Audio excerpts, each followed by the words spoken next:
Have you ever stopped to wonder why, even after praying with faith, making affirmations and believing, things still don't seem to change? Why is there a constant feeling that something is still missing, as if there were a key, an essential piece, that was never given to you? And what if I told you that this piece exists, that it has always been right in front of your eyes, but no one ever truly explained it to you? Well, that's exactly what we're going to talk about today, and what you're about to hear can literally turn your life upside down, in a liberating way. His name is Neville Goddard, and what he revealed is not just a spiritual theory or another beautiful teaching.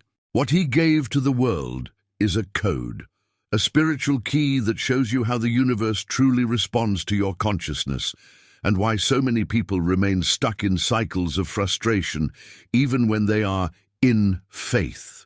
The truth is, what Neville taught isn't something new, but something that has been hidden, distorted, or misinterpreted for centuries. And maybe that's why this knowledge has been ignored, or even ridiculed by so many. But today, it begins to reveal itself to you. You know that Bible verse that says, "You will know the truth, and the truth will set you free." Neville went straight to the point. This truth is not outside, it is within. The spiritual secret that changes everything doesn't require you to go to some temple, depend on someone, or pray for luck. It only requires that you look inside and understand what no one ever truly explained to you. God is not outside of you. God is your consciousness. And this is where the game changes. When you understand this, everything reorganizes, because what you call the external reality is nothing more than a mirror of what you sustain internally. It doesn't matter how much you pray, affirm, or wish for something. If your internal state contradicts what you say you want, the universe responds to what you feel is true. And that's why so many people live frustrated with spirituality. They've been taught to believe in a God that is far away, a heaven that is somewhere else, a blessing that only comes if you deserve it. But Neville showed that the only thing you need to transform your life is to assume the consciousness of what you desire, as if it already were real. This is where many people get stuck, because religious and social conditioning runs so deep that it makes it seem wrong for you to feel worthy, prosperous, healed, blessed, before proving something. But Neville flips that. You don't prove to believe, you believe until it becomes true. And this belief isn't mental, it's vibrational. It's a state, it's a vibration that you sustain with your imagination, with your breath, with your presence. And this is where the key shift happens, because once you understand that your imagination is the very channel through which God expresses himself, you begin to use this power consciously. You stop simply repeating scattered words, and you begin to affirm with intention. You stop looking for signs and start creating meaning. You stop waiting for miracles and begin manifesting them. Now tell me, are you ready to discover exactly what Neville revealed about this spiritual secret that changes everything? Because what's coming next isn't just knowledge. It's practice, it's revelation, it's power in your hands. Let's dive deep into this code that most people never saw, but that has always been here, waiting for the right moment to be awakened within you. And if this content has already made you reflect, if somehow it has touched something inside of you, leave a comment right now. Write down below, "I'm ready to awaken." This phrase is not just any comment. It's a vibrational positioning. It's as if you're declaring to the universe, "I assume my consciousness as the channel of creation." And if this made sense to you, leave a like now, because by doing so, you help this message reach more people who, like you, are seeking a deeper truth, a living, practical, and transformative spirituality. Oh, and if you haven't subscribed yet, do so now and activate the bell. Here, every video is a step towards your expansion. And if you already feel that something new has begun inside of you, it's because your awakening has already started. Let's continue. Because when Neville Goddard said that imagination is God, he wasn't speaking metaphorically.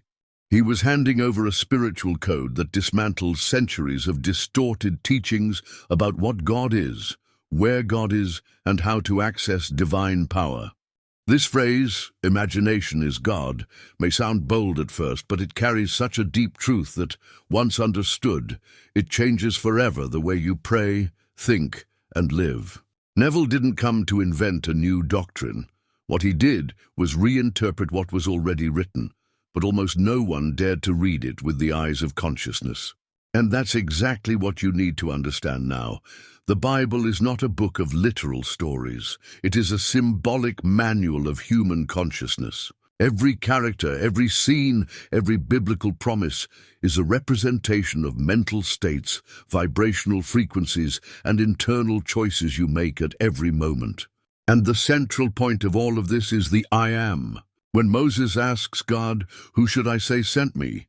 the answer is short and definitive. Say, "I am has sent me." This is not just a beautiful phrase, it's a revelation. The I am is the divine presence within you. It's the point of creation.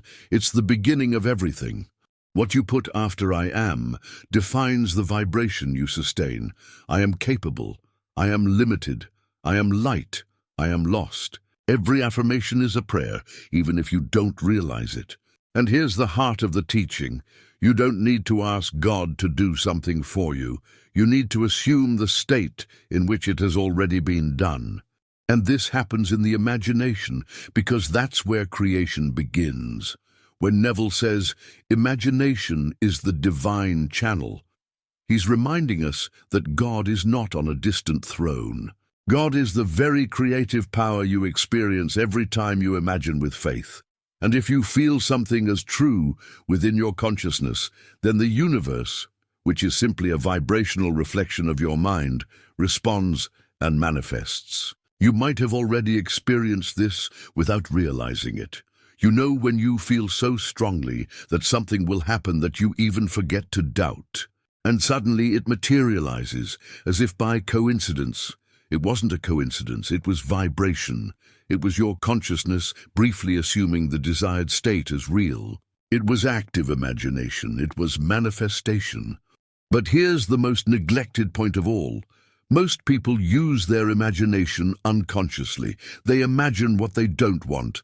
They mentally repeat fears, rejections, failures, past pains. They visualize, unknowingly, what they fear the most. And then they wonder why they are stuck in the same patterns. The answer is here.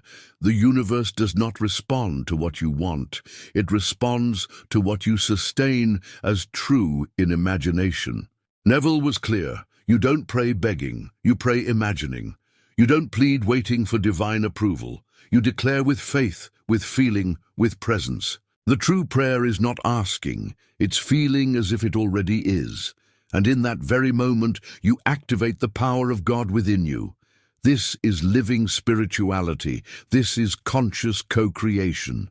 And once again, all of this is in the Bible, but it's in between the lines. When Jesus says the kingdom of God is within you, he's pointing directly to this creative consciousness. When he heals and says, "Let it be done according to your faith," he's saying that manifestation responds to the inner state, not to deserving, not to effort, but to the level of belief you sustain within.